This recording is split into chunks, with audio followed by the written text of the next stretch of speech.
Hello everyone, Radhe Radhe. तो friends, आज मैं आप लोगों के लिए लेके आई हूँ किचन से जुड़ी हुई बहुत ही कमाल की टिप एंड हैक्स जो आपकी डेली लाइफ को बना देंगे बेहद आसान। इन्हें अपनाकर आप आपका समय और पैसा दोनों ही बचा सकते हैं। तो चलिए फिर देख लेते हैं बिना देरी किए। वीडियो आप पूरी देखना, आपको बहुत ही ज़्यादा यूजफुल रहने वाली है। आपके घर के छोटे छोटे कामों में आपकी बहुत ही ज़्यादा मददगार होने वाली है। चलिए फिर देख लेते हैं बिना देरी के। तो यहाँ पर मैंने लिया है बेकिंग पाउडर। मैंने ज़्यादा नहीं, 1 स्पून के जितना ही बेकिंग पाउडर लिया है। और बेकिंग पाउडर के साथ में मैं यहाँ ले लूँगी कोलगेट। साथ में ही कोलगेट से दोनों चीज़ों के अलावा मुझे एक और चीज़ लेनी है, वो है यहाँ पर लेमन जूस, यानी कि आधा कटा हुआ नींबू का रस। और इन तीनों को मैं अच्छे से अब मिक्स कर दूँगी। तो यहाँ पे आपको इसका एक पेस्ट बनाकर तैयार कर लेना है। तो कुछ इस तरीके से मैंने फिंगर से ही इन तीनों को अच्छे से मिक्स कर लेती हूँ। तो आप भी इनको इसी तरीके से मिक्स कर लीजिएगा। और मिक्स करने के बाद में फिर हम इसे क्या काम में लेंगे तो वो भी मैं आपको बता देती हूँ। तो यहाँ पे कुछ इस तरीके से मैंने अच्छे से इन तीनों को मिक्स किया है और अब इसका एक पेस्ट बनकर तैयार हो गया है। तो कुछ इस तरीके से ये बनकर तैयार हो गया है। तो चलिए अब हम इसका किस चीज़ के लिए यूज़ ले रहे हैं वो भी मैं आपको दिखा देती हूँ। तो कई बार हमारे जो लाइट के बोर्ड होते हैं, स्विच को हम ऑन ऑफ करते रहते हैं और धीरे धीरे कुछ इस तरीके से ये गंदे हो जाते हैं। हमारे चिकने हाथ भी लगते रहते हैं और हम इनको जब भी टीवी देखते हैं तो खाना खाते टाइम ही ऑन ऑफ भी करते रहते हैं और ये धीरे धीरे इस तरीके से गंदे होते हैं। तो ये जो पेस्ट बनाया है उसको अच्छे से इसके ऊपर आपको लगा देना है। तो यहाँ से मैंने फिंगर की सहायता से ही इसके ऊपर अच्छे से ये पेस्ट को लगा रही हूँ। आप भी इसी तरीके से इसको लगा दीजिए। और पेस्ट आपको इतना ही गाढ़ा रखना है, पतला नहीं रखना है, क्योंकि पेस्ट आप गाढ़ा रखोगे तो इस पर एक जगह टिका रहेगा और अगर आप पेस्ट को पतला करोगे तो वो बहकर इनके अंदर चला जाएगा और जिससे हमें करंट लगने का डर रहता है। तो आप कुछ इस तरीके से बोर्ड के ऊपर आप इसे लगा दीजिए। लाइट के बोर्ड के ऊपर इस तरीके से लगाने के बाद में आप 2 से 5 मिनट के लिए इसे छोड़ दीजिए और फिर टूथ ब्रश लीजिए और टूथ ब्रश लेकर कुछ इस तरीके से आप इसके ऊपर रब करिए। तो यहाँ पे मैं बस इसी तरीके से इसके ऊपर रब करने लग गई थी और 2 से 3 मिनट मैंने इसको रब किया और रब करने के बाद में आप देखोगे कि कितने अच्छे से क्लीन हो गया है। आपको कुछ नहीं करना। अगर आपको लगता है कि हल्का हल्का सूख गया, ड्राई हो गया, तो आप क्या करिए कि कोई भी पानी की स्प्रे बोतल लीजिए। सिर्फ एक बार ही इसके ऊपर आप स्प्रे करिएगा, जिससे इसमें हल्की सी नमी बन जाएगी। ज़्यादा स्प्रे नहीं करना है, हल्का सा स्प्रे करना है। तो मैं आपको बता देती हूँ किस तरीके से हमें, अगर आपका बोर्ड पे ड्राई हो गया तो ही आपको स्प्रे करनी है, नहीं तो नहीं करनी है। तो यहाँ पे मुझे लग रहा है कि मेरा जो ये बोर्ड पे हल्का सा मुझे मतलब स्प्रे करना चाहिए, तो मैं यहाँ पे आपको दिखा देती हूँ। तो पानी की जो मैंने ये बोतल ली है इसमें सादा पानी है, कुछ भी नहीं है। और इससे मैं अब इस पर हल्का सा स्प्रे कर देती हूँ। बस एक बार ही इस तरीके से स्प्रे करना है और अब इसको रब करना है। आप इसको इस तरीके से रब करोगे तो आप 2 से 3 मिनट में बोर्ड को एकदम क्लीन साफ कर लोगे। तो यहाँ पे मैंने 2 से 3 मिनट इसको अच्छे से रब किया है और अब मैं यहाँ पे एक टिश्यू पेपर ले लूँगी, क्योंकि हमें यहाँ पे गीला कपड़ा नहीं लेना है, हमें यहाँ पे सूखा कपड़ा लेना है या फिर हमें यहाँ पे टिश्यू पेपर लेना है। तो आप सूखा कोई कॉटन कपड़ा भी ले सकते हो। मैंने यहाँ टिश्यू पेपर लिया है और अब आप देख सकते हो टिश्यू पेपर से मैं इसको क्लीन करके आपको दिखा रही हूँ। मैंने टिश्यू पेपर इसलिए लिया है ताकि आपको दिखा सकूँ कि इसकी जो सारी गंदगी है किस तरीके से निकल गई है। और यहाँ पे टिश्यू पेपर अगर आप सूखा लोगे तो उससे आपको करंट वगैरह लगने का भी डर नहीं रहेगा। तो कुछ इस तरीके से आप इसे क्लीन कर लीजिएगा। तो यहाँ पे मैंने ये देखिए टिश्यू पेपर से बहुत अच्छे से इसको क्लीन कर लिया है पहले में और अब में। आप इसमें फ़र्क देख सकते हो, पहले ये कितना गंदा लग रहा था और अब ये कितना क्लीन हो गया है। यहाँ पे मैंने हैंकी लिए, हल्की सी मतलब ड्राई है, ज़्यादा गीली नहीं है। और इस तरीके से इसको साफ़ कर दे ताकि टूथपेस्ट की इस पर महक ना रहे। तो आप भी आपके घर के बोर्ड को इस तरीके से क्लीन साफ कर सकते हो। बहुत ही ईजी है और एक बार आप ज़रूर ट्राई करना। चलिए फिर देखते हैं अगली टिप। तो यहाँ पे हमने लिए है मक्का को लेकर। अक्सर हम इस तरीके से मक्का छीलते हैं और तो हमारे नाखून में दर्द होने लगता है। तो मक्का छीलने का मैं आपको बहुत आसान तरीका बता रही हूँ। इस तरीके से नहीं छीलना है, आपको क्या करना है, बीच में से इस तरीके से मक्का को तोड़ लेना है। मक्का तोड़ने के बाद में फिर हमें या तो कोई नाइफ ले लीजिए या फिर कुछ कैंची वगैरह ऐसे कुछ ले लीजिए और इस तरीके से इसको अंदर दीजिएगा। मेरे पास छोटी वाली कैंची थी, बड़ी वाली मेरे को मिली नहीं थी, तो आप बड़ी वाली कैंची का यूज़ लीजिएगा। और ये मक्का भी थोड़ी छोटी थी, तो इस तरीके से मक्का बीच में से कट जाएगी। तो मक्का बीच में से टूटेगी तो उसके बाद में फिर आप इसका जो दाने हैं उनको निकालने में आपको बहुत ज़्यादा आसानी होगी। तो यहाँ पे ये देखिए, मैंने दोनों तरफ की जो मक्का थी उनके बीज को इस तरीके से तोड़ लिया और बहुत आसानी से इस तरीके से अगर आप इनके बीज निकालोगे तो बहुत इजी इनके बीज निकल जाएंगे और आपको इन्हें निकालने में कोई भी दिक्कत नहीं होगी। छोटी सी टिप है, आप भी एक बार इसको अपना कर ज़रूर देखना, आपको बहुत आसानी होगी, बीज निकालने में बहुत ही ईजी है। तो मैं उम्मीद करती हूँ आपको ये टिप पसंद आई होगी। तो चलिए फिर देखते हैं अगली नेक्स्ट टिप। तो यहाँ पे मैंने लिया है कांच का गिलास और आधा नींबू का रस। तो यहाँ पे मैं आधा नींबू का रस इसमें डाल दूँगी और नींबू का रस डालने के बाद में फिर हमें दूसरी चीज़ क्या लेनी है वो भी मैं आपको बता देती हूँ। बर्तन आपको कांच का ही लेना है, जो भी लीजिएगा कांच का लीजिएगा, उसमें आपको क्लियर दिख जाएगा। तो यहाँ पे मैंने कांच का गिलास ले लिया, उसमें आधा रस नींबू का ले लिया है और अब यहाँ ले लूँगी आधा चम्मच चाय पत्ती।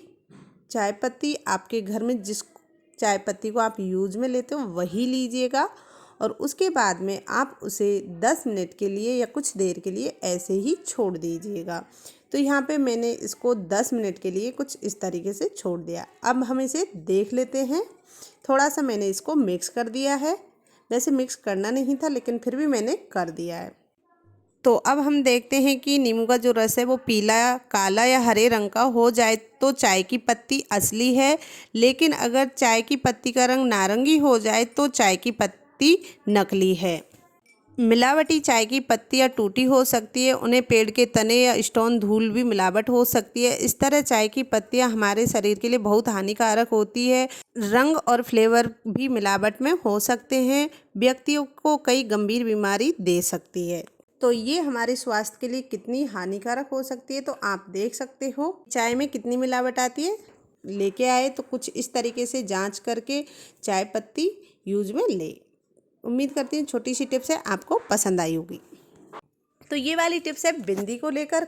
बिंदी हर लेडीज़ लगाती है, हर महिलाएं लगाती है, लेकिन कई बार क्या होता है कि हमें पार्टी शादी वगैरह में जाना होता है और हमारे पास में एक ही कलर की बिंदी होती है और हम सोचते हैं कि काश हम अपनी साड़ी के मैचिंग से पहने, तो उसके लिए हमारे पास कलरफुल बिंदी नहीं होती है। तो इमरजेंसी में आप कुछ इस तरीके से बिंदी को कलरफुल कर सकते हो। तो यहाँ पे आपको क्या करना है कि बिंदी लेनी है और बिंदी पे कुछ इस तरीके से नेल पेंट, जो भी कलर की आपकी साड़ी है उसी कलर की आप नेल पेंट उसके ऊपर लगा सकते हो। तो यहाँ पे मेरे पास ग्रीन कलर की नेल पेंट थी तो मैंने इसके ऊपर ग्रीन कलर लगा दिया और कुछ देर के लिए इसको ऐसे ही सूखने दूंगी। 10 से 5 मिनट में सूख जाएगी और आप जब भी आप जैसी साड़ी पहनो उस टाइप की आप बिंदी बनाकर खुद से ही यूज में ले सकते हो। तो कुछ इस तरीके से आप बिंदी भी लगा सकते हो। तो ये आपको इमरजेंसी में बहुत ही यूजफुल टिप रहने वाली है, आप भी एक बार इसे ज़रूर ट्राई करना। तो चलिए फिर देख लेते हैं अगली वाली टिप्स। तो यहाँ पे है नींबू को लेकर अगली वाली टिप्स। तो यहाँ पे हमें 2 नींबू ले लेने हैं और उनका हमें जूस निकाल लेना है। मैंने यहाँ पे कुछ इस तरीके से इनको कट किया है और फिर 1 कप लेकर उनको छलनी रख लिए। पहले ही छलनी रखकर नींबू का जो रस है उसको हमें इस तरीके से निकाल लेना है, क्योंकि इसमें इसके बीज या कुछ भी छिलके वगैरह नहीं जाने चाहिए, हमें सिर्फ नींबू का रस चाहिए। तो यहाँ पे कुछ इस तरीके से मैंने जो नींबू हैं उनको सबको रस को निकाल लूँगी। तो यहाँ पे कुछ इस तरीके से इतना रस बनकर निकल आया है।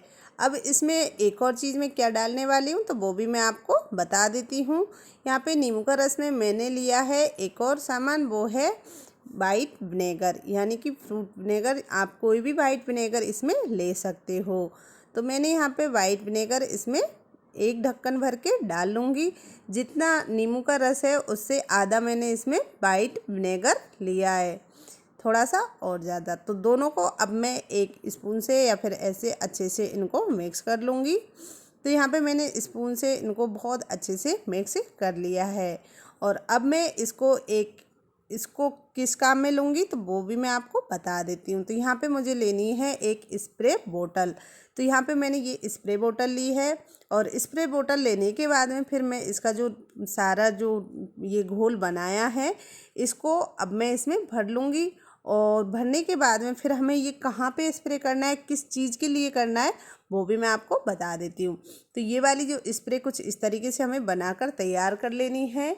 आपको ये कुछ ही दिन के लिए बनानी है। इसको हम 2 से 3 दिन चलाएं, इतना हमें ये बनानी है। और 3 दिन के बाद में फिर हमें नई ताज़ा फिर से और बना लेनी है। तो यहाँ हमें इसे यूज में लेंगे जहाँ पे हमारे घर में जो दीमक लगी हुई है उस जगह पर हम इसको स्प्रे करेंगे। जैसे हमारी खिड़की जो विंडो होती है उसमें हमारे, या फिर हमारे गेट होते हैं, जहाँ पे भी हमारे बेड होता है, सोफ़ा होता है, अक्सर दीवारों पर जो हमारे घर में दीमक लग जाती है और लकड़ी को इस तरीके से खोखला कर देती है, तो उसमें आप दिन में 2 बार इस तरीके से स्प्रे करिए। यहाँ पे मैं लगातार 1 वीक से ज़्यादा हो गया मुझे स्प्रे करते करते, तो सारी जो दीमक थी वो मर गई है, कुछ भी नहीं बचा है। आप भी इसी तरीके से दिन में 2 बार स्प्रे करिए और 1 वीक में आप इसका रिजल्ट देखना कि ये बहुत अच्छा वर्क करता है। कैसी भी दीमक होगी वो भी जड़ से ख़त्म हो जाएगी। तो आप भी एक बार इस ट्रिक को ज़रूर ट्राई करना, बहुत यूज़फुल है, बहुत ज़्यादा काम आने वाली है। तो मैंने यहाँ पे दीमक को हटाने के लिए बिल्कुल परमानेंट इलाज ढूंढा है। मेरे घर में बहुत ज़्यादा जो मेरे दीवार के गेट थे, दरवाजे थे, उन पे नीचे इस तरीके से जो दीमक लग गई थी, जिसकी वजह से मेरी खिड़की और गेट बहुत ज़्यादा ख़राब हो गए थे। तो उनके लिए मैंने ये टिप्स ट्राई की। तो मैंने इसको लगातार 1 वीक किया। दिन में मैंने 2 बार इसको स्प्रे करती थी और स्प्रे करने के बाद में फिर इसमें धीरे धीरे सारी जो दीमक थी वो ख़त्म होने लग गई। आप इस तरीके से इस स्प्रे को एक बार ज़रूर ट्राई करना। और ज़्यादा क्वांटिटी में इसे नहीं बनाना है, क्योंकि इसे ताज़ा फ्रेश बनाकर ही डालना है ताकि ये सारी जो दीमक है वो जड़ से ख़त्म हो जाए। क्योंकि जो विनेगर है और उसकी नींबू की जो महक है उसे ये सहन नहीं कर पाती है, तो इसलिए आप इसे ताज़ा ही बनाकर स्प्रे करते रहिएगा। तो मैं उम्मीद करती हूँ आपको मेरी ये वाली टिप्स पसंद आई हो। तो प्लीज़ वीडियो को लाइक एंड शेयर और चैनल को सब्सक्राइब ज़रूर करना और कमेंट करके ये ज़रूर बताना कि आप मेरी ये वीडियो कहाँ से देख रहे हो। चलिए फिर देखते हैं अगली वाली टिप्स। तो ये वाली टिप्स है हमारी मक्का को सेकने को लेकर। कई बार क्या होता है, हम भुट्टा मार्केट से सिका सकाया ले आते हैं, वो अंगीठी पे सिकता है और उसको हमें बहुत पैसे देने होते हैं। लेकिन कई बार हम घर पे ही सेकने की कोशिश करते हैं और गैस पे हम जब सेकते हैं, भूनते हैं, तो कहीं कच्चा रह जाता है तो कहीं जल जाता है। तो आज मैं आप लोगों के साथ में ऐसी टिप्स शेयर कर रही हूँ जिससे आपका भुट्टा बिल्कुल भी नहीं जलेगा और बहुत अच्छे से खिल के सिक जाएगा। तो उसके लिए हमें क्या करना है कि जब भी हम मार्केट से मक्का लेके आएँ तो सबसे पहले उन्हें देख कर लाएँ कि मक्का ज़्यादा पकी भी ना हो और मक्का ज़्यादा कच्ची भी ना हो। और गैस पे हम जब सेकते हैं तो वो हमारे लिए कितनी नुकसानदायक होती है वो भी आपको पता है, लेकिन फिर भी मैं आप लोगों के साथ बहुत अच्छी टिप्स शेयर कर रही हूँ। तो कुछ इस तरीके से आपको मक्का को साफ़ कर लेना है और उसके ऊपर जो ये हल्के हल्के रोएँ रहते हैं, इन जो बाल होते हैं, इनको अच्छे से हटा देना है। तो यहाँ पे मैंने एकदम अच्छे से इनको क्लीन कर लिया है। आज हम इन्हें बहुत अच्छे से भून के आपको दिखाएंगे। तो उसके लिए हमें लेना है डबल रॉयल पेपर, यानी कि फॉइल पेपर। तो हमें यहाँ फॉइल पेपर लेना है, किस तरीके से हमें इसको यूज करना है तो वो भी मैं आपको बता देती हूँ।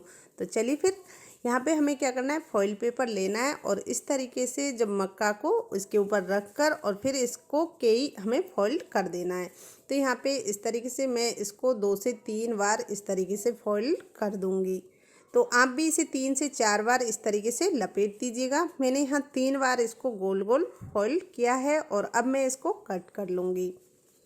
इसको आप इस तरीके से कट करके और अच्छे से चारों तरफ से पैक कर दीजिए। पैक बिल्कुल एकदम पास में, इसमें अंदर हवा नहीं जानी चाहिए। इस तरीके से आप इसमें चिपका के लगा दीजिए। यहाँ पे मैं दूसरी मक्का भी इसी में लगा देती हूँ। तो मैं यहाँ आपको 2 मक्का सेक के दिखा रही हूँ, बिल्कुल भी नहीं जलने वाली है और बहुत ही जल्दी ये पक भी जाएंगी। आप खुद देखकर हैरान हो जाओगे कि इतनी इजी टिप्स हो भी सकती है क्या। तो यहाँ पे कुछ इस तरीके से मैंने दोनों मक्का को अच्छे से सेट कर लिया है, ऊपर से भी अच्छे से घुमा दिया ताकि ये खुल ना पाए। तो यहाँ पे मैंने कर ली है गैस ऑन। गैस ऑन करने के बाद में कुछ इस तरीके से हमें गैस चला देनी है और गैस पे हमें इसको इस तरीके से खड़ा रख देना है।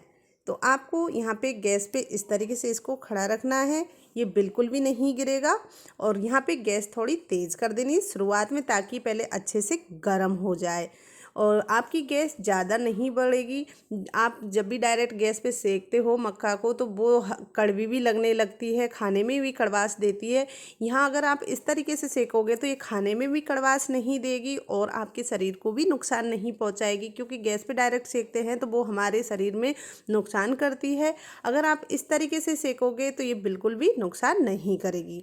और इसमें आप सेकने की भी आवाज़ सुन सकते हो। तो यहाँ पे कुछ इस तरीके से इसमें सिकने की भी आवाज़ें आ रही है। तो मैंने दोनों भुट्टा कुछ इस तरीके से लगा के रख दिया है। आपकी जहाँ आप मक्का को सेकते हो काफ़ी देर में, वहाँ आप मक्का को 2 से 5 मिनट में अच्छे से भून लोगे, क्योंकि फॉइल पेपर है ये मक्का को बहुत जल्दी अंदर से गर्माहट देता है और इससे बहुत जल्दी मक्का आपकी सिक भी जाएगी। फिर आप इसे पलट दीजिए और दूसरी तरफ से फिर इसे कोई चिमटा या कॉटन कपड़ा के ज़रिए इसको पकड़िए और फिर से इसे इस तरीके से लगा दीजिए।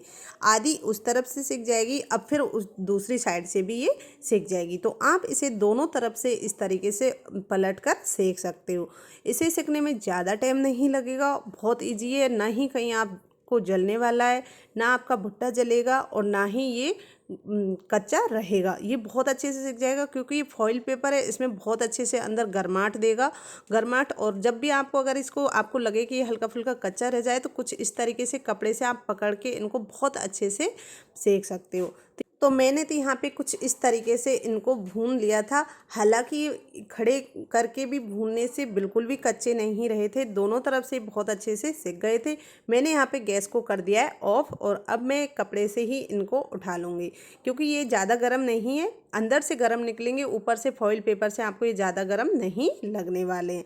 तो यहाँ पे मैं दोनों भुट्टों को उतार लेती हूँ और अब आपको दिखाती हूँ कि किस तरीके से ये एकदम बहुत अच्छे भुन गए। तो यहाँ पे मैंने इनके फॉइल पेपर को उतार के आपको दिखा देती हूँ।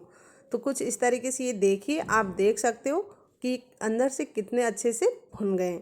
मैंने कोई वीडियो स्किप नहीं की है, ना कट की है, आप खुद देख सकते हो कि अंदर से भुट्टा फॉइल पेपर से कितने अच्छे से सिक गया, ना ही कहीं से जला है और ना ही कहीं से ये कच्चा रहा है। तो है ना बहुत ही कमाल का आइडिया। फ्रेंड्स, एक बार आप कमेंट करके ज़रूर बताना कि आपको ये वाली टिप कैसी लगी। तो ये देखिए कुछ इस तरीके से हमने दोनों भुट्टों को सेक लिया है। तो यहाँ पे आप इसमें अब नींबू नमक लगाइए और इसका आनंद उठाइए। तो यहाँ पे मैं आपको दूसरा भी सेक के दिखा देती हूँ खोल के, मतलब तो यहाँ पे मैं दूसरे का भी फॉइल पेपर उतार के आपको दिखा रही हूँ कि ये कितने अच्छे से भुन गए हैं। आप भी एक बार इस टिप को ज़रूर ट्राई करना और ये ज़रूर बताना कि आप मेरी ये वीडियो कहाँ से देख रहे हो, ताकि मुझे भी तो पता चले कि मेरी वीडियो कहाँ कहाँ तक पहुँच रही है। तो कुछ इस तरीके से यहाँ पे मैंने दोनों जो भुट्टे हैं उनको निकाल लिया है। ये गरम बहुत है फ्रेंड्स अंदर से, तो मैं अच्छे से इनको हाथ से नहीं पकड़ पा रही थी, तो मैंने यहाँ कपड़े से इसको पकड़ा है। और अब मैं इनको आपको पास से दिखा देती हूँ। तो ये वाला थोड़ा ठंडा हो गया है, तो इसको मैं आपको इसके दाने निकाल के दिखा रही हूँ और देखना कि बिल्कुल इनके दाने बहुत अच्छे से भी सिक गए, अंदर से भी बिल्कुल कच्चे नहीं रहे और ये हमारे शरीर में नुकसान बिल्कुल नहीं करेंगे। अगर आप डायरेक्ट गैस पे इनको भुनोगे तो ये नुकसान करेंगे और फॉइल पेपर से करोगे तो ये बिल्कुल भी नुकसान नहीं करेंगे और ना ही खाने में ये कड़वास देंगे, बहुत अच्छे से ये सिक भी जाएंगे। तो यहाँ पे ये देखिए मैं इनके दाने भी निकाल के दिखा रही हूँ, बहुत अच्छे से ये सिक गए और इनके दाने भी निकल रहे हैं। तो मैं उम्मीद करती हूँ आपको मेरी ये टिप बहुत पसंद आई होगी, तो प्लीज़ एक बार आप कमेंट करके ज़रूर बताना। तो इस तरीके से आप भी इससे ट्राई ज़रूर करना। तो चलिए फिर हम देखते हैं अगली वाली टिप्स की ओर। तो यहाँ पे मैंने आपको दिखा दिया बहुत अच्छे से। तो अब मैं देख रही हूँ अगली टिप्स है, इस तरीके का हमें लेना है कांच का ग्लास और उसमें हमें भरना है एकदम चिल्ड पानी, यानी कि ठंडा आइस वाला पानी डाल दीजिए और साथ में ही इसमें आपको डाल देना है 1 स्पून भर के नमक। जी हाँ फ्रेंड्स, यहाँ पे मैं 1 स्पून भर के इसमें डाल रही हूँ नमक। आज हमें देखना है नमक हमारा कैसा है, शुद्ध नमक है कि मिलावट वाला नमक है। तो उसके लिए मैं आपके साथ में ये टिप्स शेयर कर रही हूँ। आप एक बार इसको ज़रूर ट्राई करना कि आपके जो घर में नमक है वो पेवर शुद्ध है या फिर कोई पाउडर वाला है या फिर प्लास्टिक वाला है या फिर स्टोन वाला है, किस टाइप का आपके घर में नमक है। तो इस टिप के ज़रिए आप ट्राई कर सकते हो। तो यहाँ पे मैंने गिलास में ठंडा पानी लिया है और आपको कांच का ही गिलास लेना है और कोई ही गिलास नहीं लेना है, क्योंकि कांच के गिलास में स्पष्ट दिख जाएगा कि हमारा जो नमक शुद्ध है या मिलावट वाला है। अगर नमक आपका पूरी तरह से शुद्ध होगा तो गिलास में नीचे कुछ भी नहीं बचेगा, पानी का रंग भी नहीं बदलेगा। अगर इसके अंदर स्टोन पाउडर भी होगा तो घुलने के बाद में पानी का रंग हल्का सफ़ेद हो जाएगा। नमक में मिलावटी प्लास्टिक, पत्थर, कंकड़ पाउडर गिलास की सतह पर बैठ जाएंगे। क्या होता है कि कई बार नमक में वाइट स्टोन पाउडर या रेत की मिलावट भी हो जाती है, क्योंकि आजकल हर चीज़ में मिलावट आ रही है। और लेकिन नमक शुद्ध है इसका भी हम पता कर लेंगे। तो उसे जांचने के लिए हमने यहाँ पे कुछ इस तरीके की टिप अपनाई है। तो अब आप ग्लास में देख सकते हो कि ग्लास किस तरीके से हमारा अंदर इसमें क्या क्या दिख रहा है। तो यहाँ मैं पास से आपको दिखा देती हूँ कि गिलास में हमारे कितनी सारी जो अंदर इसमें पाउडर है या प्लास्टिक का चूरा है या फिर कुछ मिलावट इसके अंदर है कि नहीं। तो आप भी एक बार इस तरीके से आपके घर पे नमक को ज़रूर जांच करिएगा। तो यहाँ आप देख सकते हो गिलास में किस तरीके के वाइट वाइट से कण दिख रहे हैं। तो यहाँ पे जो ये नमक है ये पेवर शुद्ध नहीं है। तो यहाँ पे हम इसको और पास से आपको दिखा देते हैं। इसमें मैं एक बार स्पून डाल के आपको दिखाती हूँ कि ये इसके अंदर कितने सारे कण हैं, पाउडर मिलावट का है या फिर जो प्लास्टिक का चूरा मिलावट है या शुद्ध है कि नहीं। तो ये देखिए यहाँ पे मैं इसको रख देती हूँ और इसमें अब स्पून चला के आपको दिखाती हूँ। तो ये देखिए इसमें कितने सारे आपको कण घूमते हुए दिखाई देंगे। तो यहाँ पे आप देख सकते हो कि हमारा जो नमक आता है उसमें किस तरह की मिलावटें आती है। मैंने यहाँ पे एकदम प्योर RO वाला पानी लिया था, फिल्टर वाला, और बिल्कुल ठंडा पानी लिया था। तो उसमें इस तरीके से जो कण आते हैं वो आप देख सकते हो। तो आप भी जब भी नमक लेके आओ तो अच्छी कंपनी का और अच्छे से जांच कर लीजिएगा। हर चीज़ में मिलावट आती है। तो मैं उम्मीद करती हूँ आपको मेरी ये टिप पसंद आई होगी। तो टिप अच्छी लगी हो तो प्लीज़ वीडियो को लाइक करें, शेयर करें और चैनल पे नए हो तो चैनल को सब्सक्राइब जरूर करें। इसी तरह की यूज़फुल टिप एंड टिप्स लेकर आती रहूँगी। और ये भी कमेंट करके ज़रूर बताएं कि आप मेरी ये वीडियो किस जगह, किस शहर से देख रहे हो, ताकि मुझे भी पता चले कि मेरी वीडियो कहाँ तक पहुँच रही है। फिर मिलूँगी मैं आपको नेक्स्ट वीडियो में। तब तक के लिए take care, bye bye, Radhe Radhe all of you friends, bye bye.